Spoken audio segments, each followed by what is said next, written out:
weaponized drones. Drones and drone technology is completely equalized the battlefield out there between powerful countries and weaker countries. Before, big, powerful countries like Russia or the United States of America, they could easily just bombard these smaller, weaker nations, and they could take over the nation in a couple of weeks. But drones, they've changed that. I believe that going forward, big, powerful countries like America, Russia, China, India, Pakistan, they're not going to be able to attack smaller countries and just overwhelm them and occupy those countries the way that it used to be done.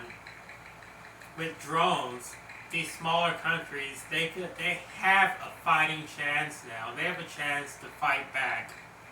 But that's one thing I've noticed with drone technology. It's completely changed warfare.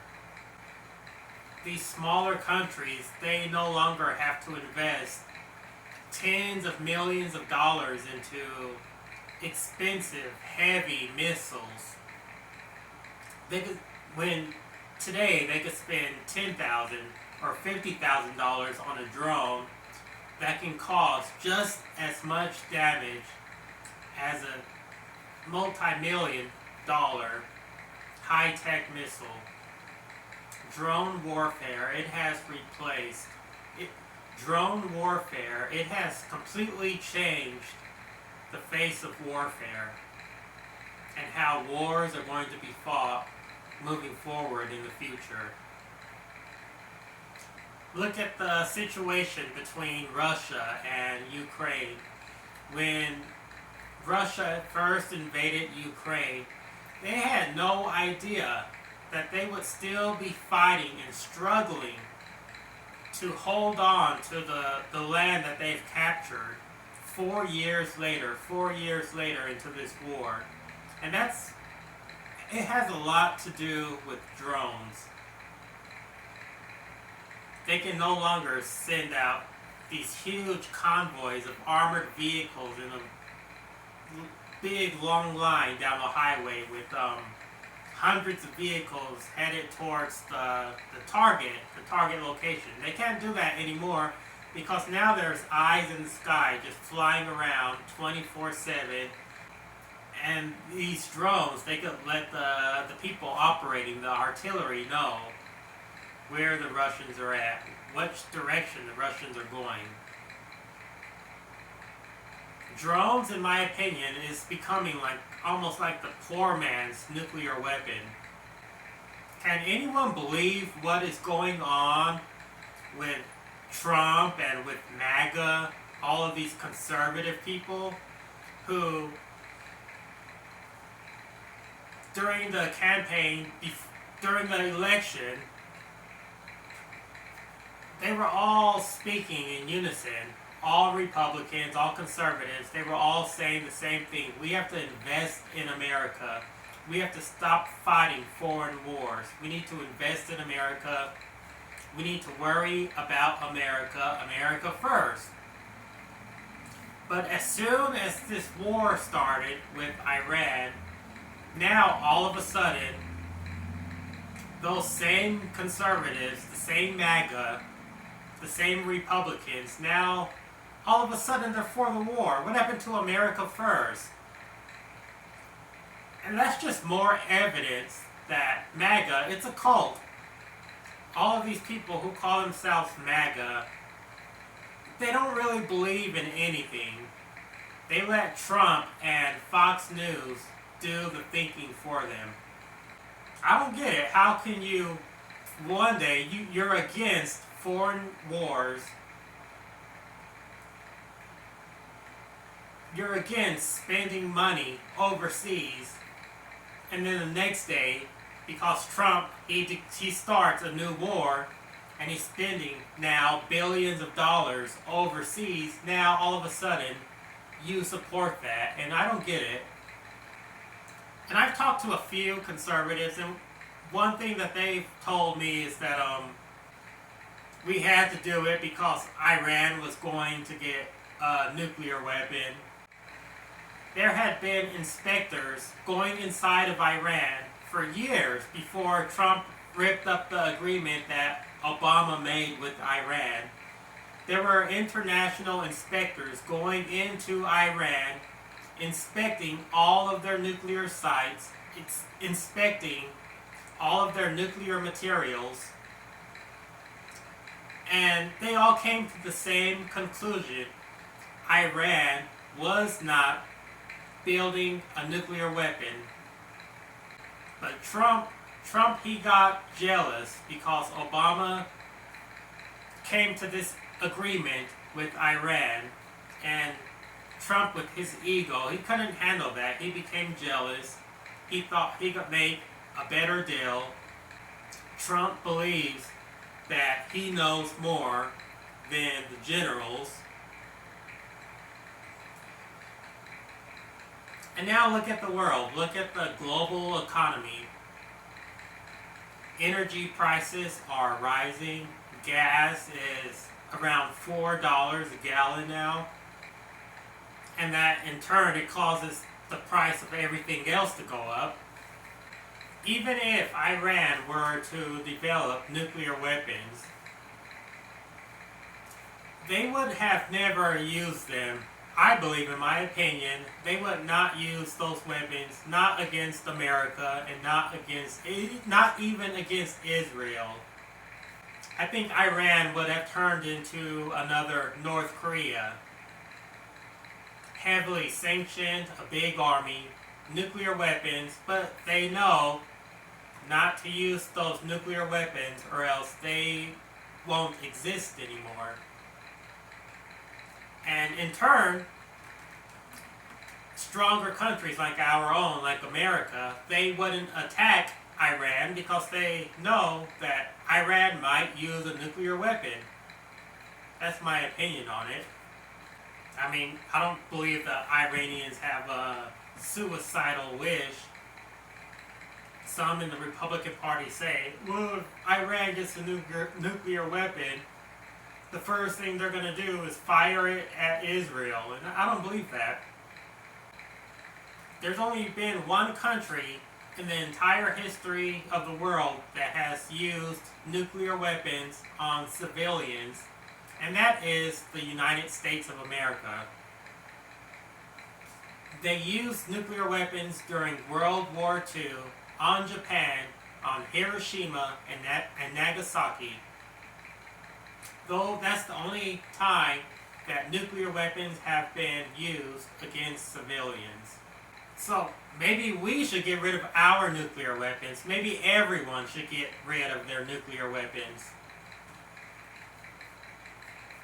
Of course, that's never going to happen, but it could extend the lifespan of humanity if there weren't any nuclear weapons. Republicans are so desperate to take America back in time that they'll believe anything. There's some of them out there that believe that mass deportations are just right around the corner. There's some Republicans that think mass deportation is happening right now. But it's not. If you look at the actual numbers of people who have been deported from America during Trump's second term, he's deported around the same amount as Joe Biden did. Well, around the same amount as Joe Biden's yearly average.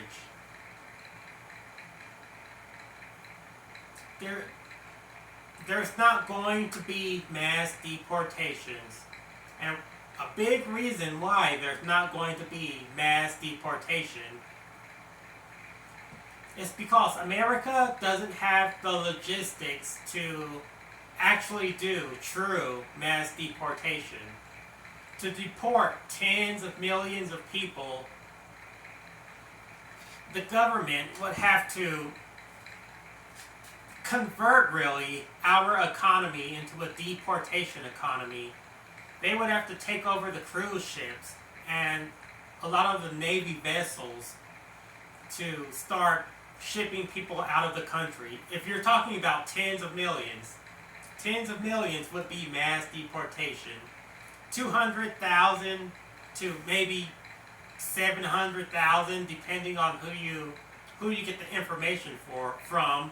That's not mass deportation. That's just going along with what's been going on for the past few years. To have mass deportation, you would have to use the cruise ships, you would have to use Navy vessels, you would have to use a large percentage of our commercial airliners. And they want to be able to, these commercial airliners, they want to be flying across the country. They will be flying from America to, say, for example, India, or to Africa, then back, fill up the plane, and go back to Africa, or go back to India, or go back to the Middle East. And it would take a large percentage of our commercial aircraft to actually accomplish mass deportations. It's not going to happen. Another reason there's never going to be mass deportation is because the American birth rate, it's really low, and it's getting lower. Each year, the American birth rate, it drops even more. If you were to get rid of a large percentage of immigrants in America, a lot of people, they wouldn't be able to retire until they are in their late 70s or maybe early 80s, because there wouldn't be enough young people to pay into the retirement programs, because Americans aren't having kids. And can you blame them? The price of everything is always going up. They say wages are going up, but I don't believe it. When they say wages are going up, what they really mean is, like, for example, it might be an area might have a $15 an hour minimum wage, and then they raise it to $15.25 an hour, and then all the politicians, especially the Republican politicians, they'll get on TV and say, "Yay, look at this, the wages are going up." That's not enough to cover the cost, the everyday cost for Americans. It's just not. People aren't going to have kids if they can't afford a house or a car, or they're struggling to buy food or pay their bills. So how does this Iran war end? That's a question a lot of people have been asking. And when I think about it, I don't know how it's going to end. There's a few scenarios where it could end. One of the most unlikeliest of scenarios, in my opinion, is that we keep bombing Iran.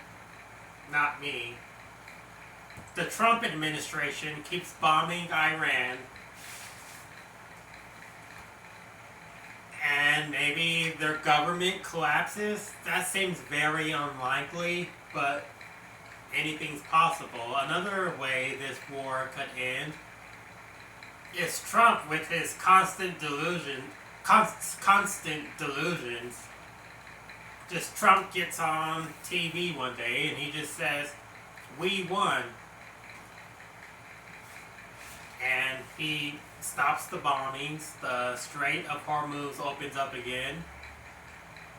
Of course, his MAGA cultists would believe that we won, even if Iran is fully in control of the Strait and they're charging the ships the fees to use the Strait of Hormuz. Of course, MAGA would think that's a win, if Trump tells them it's a win, because they don't have any type of independent thought. Whatever Trump says, that's just the truth for them. They let Trump and Fox News do the thinking for them.